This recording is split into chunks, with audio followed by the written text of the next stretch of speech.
अस्सलाम वालेकुम। आज का जो हमारा टॉपिक है वो है डाटा कम्युनिकेशन का। हम थर्ड चैप्टर स्टार्ट कर रहे हैं। जैसा कि नाम से ही पता चल रहा है डाटा कम्युनिकेशन, हम इसमें डाटा के थ्रू कम्युनिकेशन करते हैं। लाइक डाटा है हमारे पास, हमने किसी भी पर्सन से कम्युनिकेट करना है, उसको हमने सेंड करना है, डाटा रिसीव करना है। तो वो हम एक नेटवर्क के थ्रू करेंगे। वो जो कनेक्शन है वो एक नेटवर्क के थ्रू इस्टेब्लिश होगा। आजकल जो हम ग्लोबल विलेज में रह रहे हैं, ग्लोबल विलेज में हम इजीली एक नेटवर्क के साथ कनेक्टेड हैं जो हमें वर्ल्ड वाइड कनेक्टिविटी दे रहा है। लाइक हम इंटरनेट के साथ कनेक्टेड हैं तो उसके थ्रू हम वर्ल्ड वाइड अपना मैसेज शेयर कर सकते हैं, इंफॉर्मेशन शेयर कर सकते हैं, किसी भी वक्त हम शेयर कर सकते हैं, किसी भी जगह हम शेयर कर सकते हैं। वो जो शेयरिंग है वो लोकल भी हो सकती है और रिमोट भी हो सकती है। लोकल कम्युनिकेशन जो वो कम्युनिकेशन है जो कि हम फेस टू फेस करते हैं, लेकिन जो रिमोट कम्युनिकेशन है वो डिस्टेंस पे होती है, वो हम एक नेटवर्क के थ्रू करते हैं। जैसा कि नेटवर्क वो इंटरनेट है, इंटरनेट के थ्रू हम डाटा सेंड भी कर सकते हैं, इजीली रिसीव भी कर सकते हैं। Data communication basically exchange of data between two devices, some form of transmission media such as wire, cable. In other words, we can say that transfer of information or data from one location to another location is called data communication. One location से other location पे हम data को जो transfer करते हैं उसको हम data communication कहते हैं। The term data communication can generally be defined as movement of encoded information by means of electrical transmission system from one computer or devices to other computer devices through communication channel.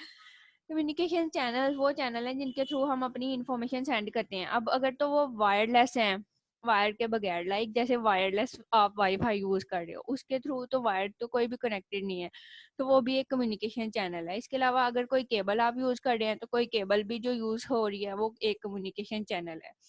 इसमें हम data जब electrical signals की form में convert हो जाता है, जब वो केबल से पास होता है तो वो सिग्नल्स की फॉर्म में कन्वर्ट हो जाता है ना डाटा, तब वो नेटवर्क पे ट्रांसमिट होता है। लेकिन जब वो अदर कंप्यूटर में जाता है तो वो दोबारा कंप्यूटर उसको डिकोड कर देता है। ये देखे सामने फिगर में दिखाया है, ये सेंडर है, सेंडर अपना डाटा सेंड कर रहा है, वो डाटा इन कोड हो जाता है, लाइक वो सिग्नल्स की फॉर्म में हो जाता है, वेव्स की फॉर्म में हो जाता है। ये कम्युनिकेशन चैनल आइदर वो वायरलेस है या केबल है, कोई भी केबल उसके लिए यूज होती है। यहाँ से हमारा मैसेज पास होता है। जब भी हमारा मैसेज पास होता है तो जब वो अदर कंप्यूटर उसको रिसीव करता है तो उसमें डिकोडर होता है, वो उसको ओरिजिनल जो वेव्स होती हैं, इलेक्ट्रिकल सिग्नल्स होते हैं, उनको ओरिजिनल फॉर्म में कन्वर्ट करके जो रिसीवर है वो उनको डिस्प्ले कर देता है। उसके बाद कंपोनेंट्स ऑफ डाटा कम्युनिकेशन आते हैं। कंपोनेंट्स ऑफ डाटा कम्युनिकेशन में 5 कंपोनेंट्स हैं। फर्स्ट आता है मैसेज।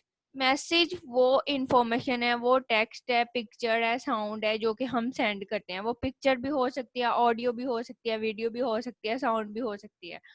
उसके बाद नेक्स्ट आता है सेंडर। सेंडर वो डिवाइस है जो कि डाटा को सेंड करता है। इट कैन बी कंप्यूटर, वो कंप्यूटर भी हो सकता है, वर्क स्टेशन भी हो सकता है, टेलीफोन भी हो सकता है, वीडियो कैमरा भी हो सकता है।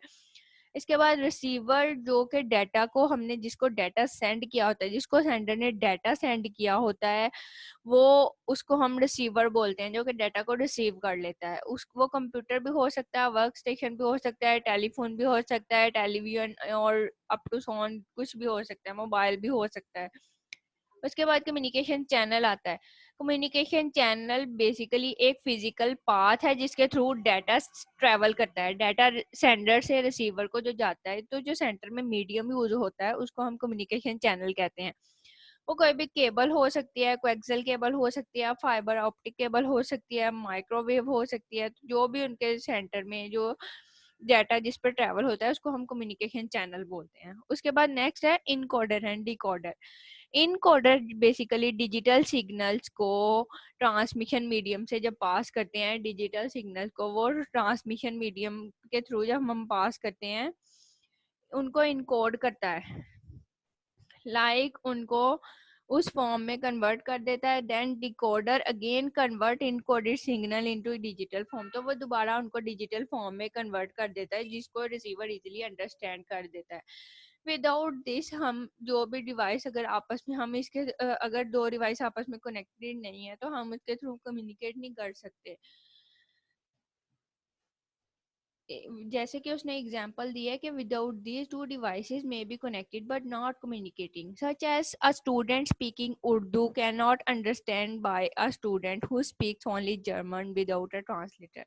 कहते हैं जैसे एक पर्सन उर्दू बोल रहा है, दूसरा जर्मन बोल रहा है, तो जब तक उनके सेंटर में ट्रांसलेटर नहीं होगा तो वो जो दूसरा पर्सन है वो उसको अंडरस्टैंड नहीं कर सकेगा। यही कॉन्सेप्ट इनकोडर और डिकोडर का है। इनकोडर इंफॉर्मेशन को इनकोड करता है, लेकिन जब वो रिसीवर के पास जाती है तो वो दोबारा से उसको डिकोड करके उसको डिजिटल फॉर्म में कन्वर्ट कर देता है। उसके बाद नेक्स्ट आता है सिग्नल्स। द इलेक्ट्रोमैग्नेटिक और light wave representing data are called signal. जो इलेक्ट्रोमैग्नेटिक वेव और लाइट वेव यूज होती हैं जो कि डेटा को रिप्रेजेंट करती हैं, जो कि डेटा को इनकोड करती हैं, उनको हम सिग्नल्स कहते हैं। These are use to transfer data from one device to another device through a communication medium. ये जो सिग्नल्स हैं ये यूज होते हैं डेटा को ट्रांसमिट करने के लिए from one medium to other medium. Data communication signals can be analog और डिजिटल फॉर्म। वो दो टाइप के होते हैं, एनालॉग फॉर्म में भी होते हैं और डिजिटल फॉर्म में भी होते हैं। एनालॉग सिग्नल्स ये उसने दिखाए हैं, इनमें कंटिन्यूअस रेंज ऑफ वैल्यूज हैं, लेकिन ये डिजिटल सिग्नल्स हैं, डिजिटल सिग्नल्स में डिस्क्रीट वैल्यूज हैं। लाइक यहाँ पे वैल्यूज एंड होती है, फिर स्टार्ट यहाँ से यहाँ, इसमें लेकिन कंटिन्यूअस रेंज ऑफ वैल्यूज हैं एनालॉग में। उसने बताया analog data, analog data signals are continuous electrical signal in the form of wave. वो एक वेव की तरह के होते हैं। The wave is called carrier wave. उस वेव को हम कैरियर वेव भी बोलते हैं। उसके बाद उसने उसकी कैरेक्टरिस्टिक्स बताई हैं कि हम इसको टू फॉर्म में एक्सप्रेस करते हैं, एक फ्रीक्वेंसी और एम्पलीट्यूड। फ्रीक्वेंसी जो होती है वो जितने number of times wave repeat हो रही है स्पेसिफिक इंटरवल में, एट स्पेसिफिक टाइम कितनी बार वो वेव रिपीट हो रही है, उसको हम फ्रीक्वेंसी बोलते हैं। उसके बाद एम्पलीट्यूड, एम्पलीट्यूड बेसिकली उस वेव की जो हाइट है with the given period of time के वो वेव की हाइट कितनी है उस टाइम में, तो उसको हम एम्पलीट्यूड बोलते हैं। उसके बाद डिजिटल सिग्नल जो है, digital signal use of electrical pulses in discontinuous. इसमें ऑफ इलेक्ट्रिकल पल्सेस होती हैं, डिसकंटिन्यूअस नहीं होती। लाइक ये देखे फिगर में, ये इसकी तरह की ये डिसकंटिन्यूअस है, यहाँ पे जाके यहाँ एंड हो रही है फिर दोबारा स्टार्ट हो रही है, तो ये डिसकंटिन्यूअस सिग्नल्स हैं, डिस्क्रीट फॉर्म है। Most computer are digital in nature, representing data as a pattern of binary number. जो अब कंप्यूटर यूज हो रहे हैं वो डाटा को, मैंने आपको बताया था कि वो 1 और 2 बाइनरी नंबर्स की फॉर्म में रिप्रेजेंट करते हैं। आज के लिए इतने ही काफ़ी है। अल्लाह हाफिज़।